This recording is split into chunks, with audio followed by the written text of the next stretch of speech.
Hi, I'm Bob, and this is Suzanne, Hi. and we're here today to talk about another two-player abstract strategy game. This game is called Third Man. It came out in 1969 by Southfield Corporation. Southfield was around from about 1900 to 1977. They primarily uh, published children's books, but they did publish some games.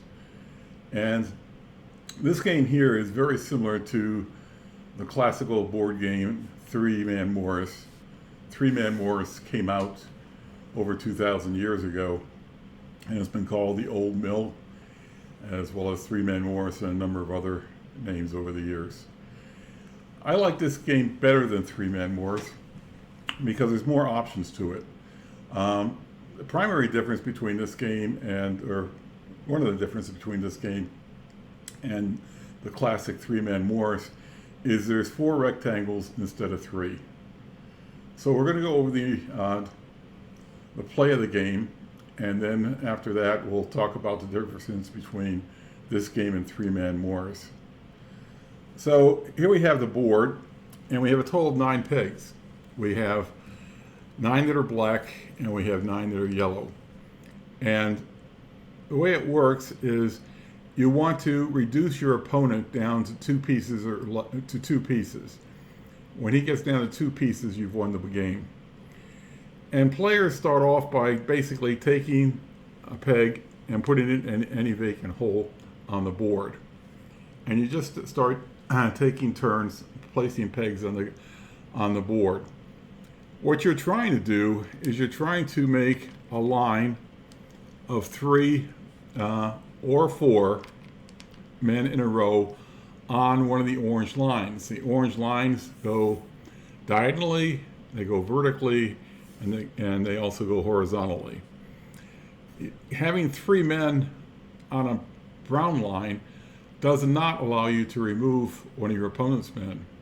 However, when you move a man which basically forms either 3 or 4 in a line, like if I were to move this man over to here, that would allow me to take one of my opponent's pieces that are not in a line of 3 or 4. So let's say, for example, my opponent who had pegs in this fashion here, and I was in here. Now, I don't have to continue to place all my pegs on the board. Anytime, instead of putting a man on the board, I can move one of my men. So when I place this man here, which formed 3 in a row, I did not get to take one of my opponent's men because I had placed it from my home field, home base. However, if my man is on the board and he moves in such a fashion to create either 3 or 4 in a row like this, then what I get to do is I get to take one of my opponent's pieces that are not safe. Now, pieces are safe if they're in a line of 3 or 4 in a row. So for example, this one here along the brown line is safe, those 3 pieces. This particular piece here is not safe. So when I moved into here, I would be able to take my opponent's piece off the board. So basically what you do is people take turns either placing a man from their home field onto the board or moving one of their pieces on the board. And in moving the pieces, you can move it in one of 3 ways. You can move a piece and jump over any other piece. When you jump over a piece, you don't capture it. However, if it forms 3 in a row, you do get to capture one of your opponent's pieces. You can also move a piece 1 space. For example, I can take this man here and move him over here. So notice when I took this man from here, there were 4 pieces that were safe. When I moved them over here, these 3 pieces are safe. However, this man here is vulnerable to capture. The other thing you can do is you can take one of your pieces on the board, like this piece here, and put him back in your home. This man was vulnerable, and if I think that he's going to be captured on the next move, I may want to take him and put him back in my home space so that he doesn't get captured. as I mentioned before, only the orange lines allow you to remove a piece. If you have 3 in a row on a brown line, those men are protected, but you don't get to capture a piece. That's pretty much the game. You keep playing until one side is reduced to 2 men, and that player loses once you lose your 3rd man. So we'll take a look at the board for 3-man Moors, which is this one here. And you can see that there's one less square. There's only 3 squares instead of 4. There are no lines along the diagonal. The lines just go horizontally and vertically. And this game is different in a number of ways. When you put 3 men in a row, you take one of your opponent's pieces. It doesn't matter whether you move that 3rd man into place or if you place them off the board to make a 3 in a row.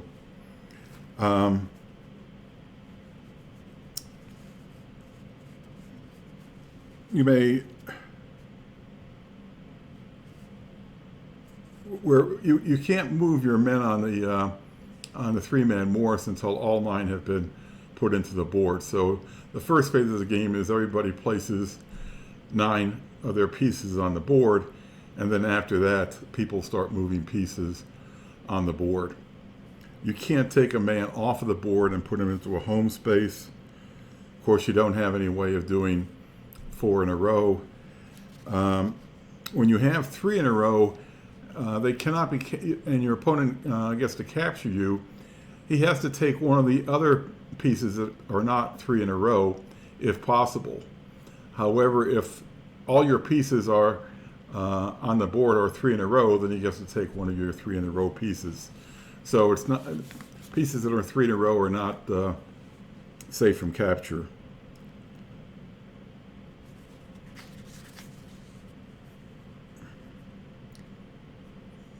And anyway, that's the primary differences between the game. As I said, I prefer the 3rd man game because it has, I think, more strategic depth to it. The older game, 9-man Morris, has been solved on a computer. It's been shown that if both players play the optimal moves, that the game will end in a draw. So it's considered a fair game.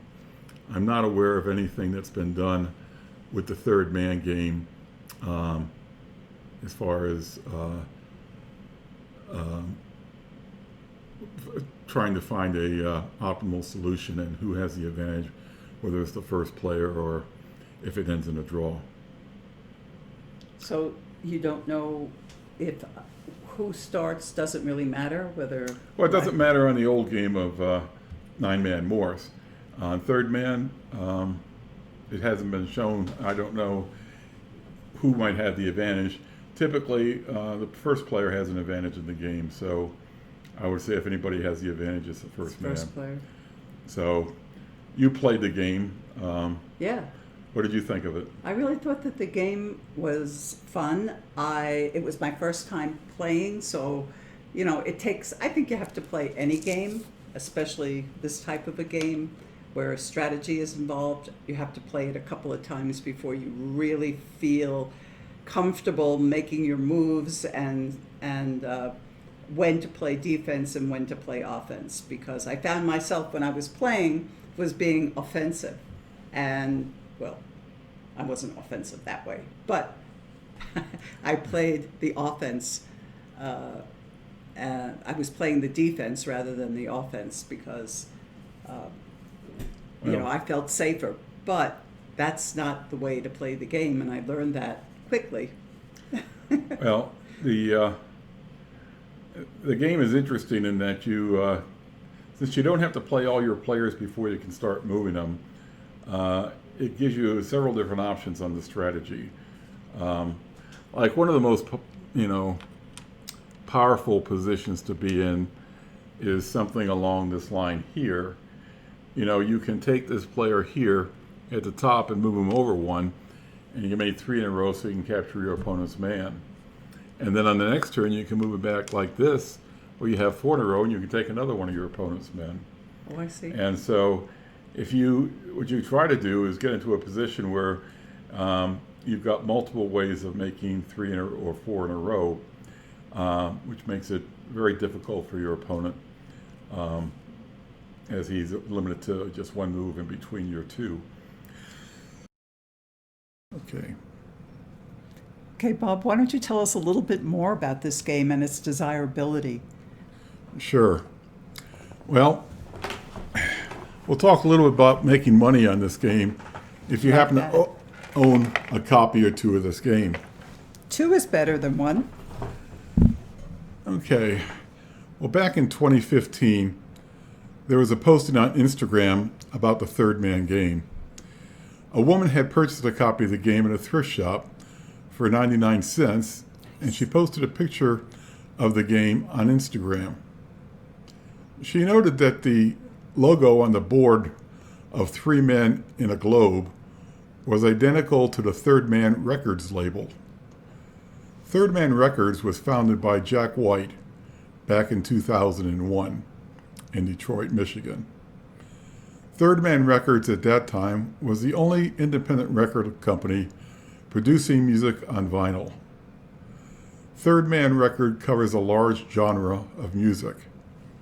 Music from the 1930s to the present day are included in their catalog. Third Man Records opened a store and recording studio in Nashville shortly after the label was founded. The recording labels become very popular with millennials. Third Man Records and Jack White were featured on a CBS Morning Saturday show. There is a link at the bottom of the video to the CBS video and other videos devoted to Third Man Records. There's a large following of Third Man Records on the internet. Music forums devoted to Third Man Records felt that the game on Instagram had been photoshopped. Fans doubted that the 1968 game called Third Man had the identical logo to the Third Man Records logo. After several more copies of the Third Man game surfaced online, Third Man Record fans started purchasing the game. From 2015 until 2018, copies of the games sold for $400, $500 or more. One sealed copy of the game sold for over $1,100. Your mileage may vary, but if you want to sell your copy of the game, I suggest making it a featured auction on eBay. Post a message on whitesquirrel.com announcing the auction. White Squirrel has a thread devoted to Third Man games. You may get paid handsomely for your copy of the game. I like that. Once again, your mileage may vary. It only takes a couple of determined bidders to generate a high bid. There are a few variations to the Third Man game. Some copies have wooden pegs, whereas other copies have plastic pegs. Some copies of the games have instructions printed on a cardboard insert, whereas other copies have paper instructions. Some copies have a pegboard with a paper board glued to the pegboard, whereas other copies have a cardboard plain board. Well, we hope you enjoyed this video on the Third Man game, and be sure to subscribe to this channel and click on the bell to receive emails every time new videos are posted to the site. Please do. Be sure to check out the AGPI website at gamesandpuzzles.org. On the website, you'll find over 30 years of publications Amazing publications. devoted to games and puzzles. The puzzles are available in flipbook format for easy viewing. The website has a significant amount of material devoted to old games and puzzles. It does. We hope to see you next time. Bye.